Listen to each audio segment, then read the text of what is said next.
Mira and HarlequinAudio present That Summer in Maine by Brianna Wolfson, performed by Amy Mcfadden.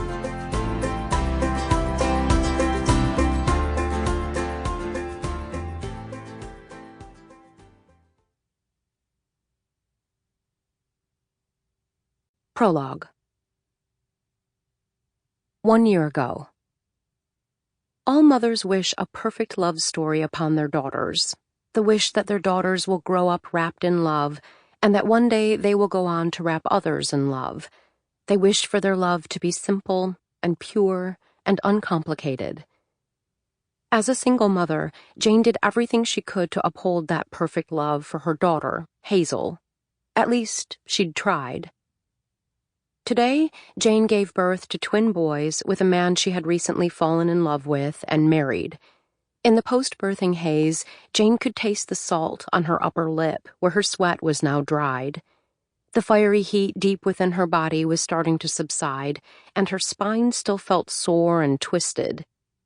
Jane held one twin against her bare chest, while the other was tucked into the crease of her husband Cam's arm.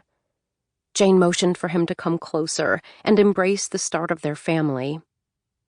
"I love you," she said, and kissed him, and then the two babies, gently. She looked up to see if she could find her daughter. The back of Hazel's shoulder was just visible in the doorway as she stood cross-armed, looking away from the room. Hazel, at 14 years old, looked both young and old for her age all at once, standing there. "Come in, honey, and meet your brothers," Jane said gently. Hazel turned around slowly, her black hair like a veil in front of her eyes. She shuffled toward her mother without lifting her feet and leaned over her bed.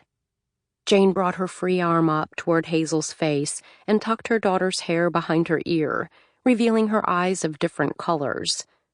Her lashes were damp, and her eyes, one green and one hazel, were clear and dewy. A mother can always tell when her child has been crying. Jane leaned over to kiss Hazel's cheek, but her sudden movement startled her newborn, who let out a brief wail that ended when Jane returned her body to its original position. Hazel's shoulders fell. Hazel wanted that kiss, perhaps needed it.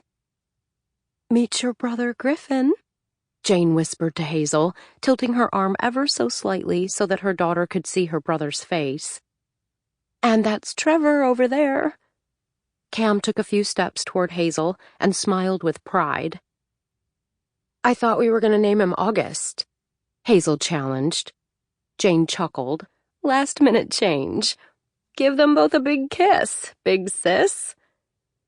Hazel rolled her eyes and placed her lips on each baby, and then huffed out of the room without another word.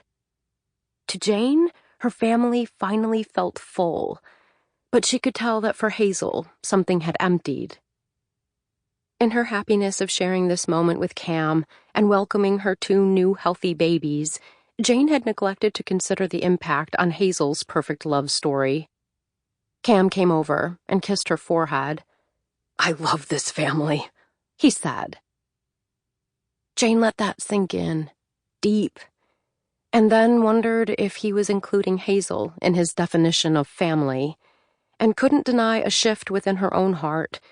It had expanded and made room for two more babies, and these two new sons deserved their own pure, simple, uncomplicated love story, and Jane would give it to them wholeheartedly.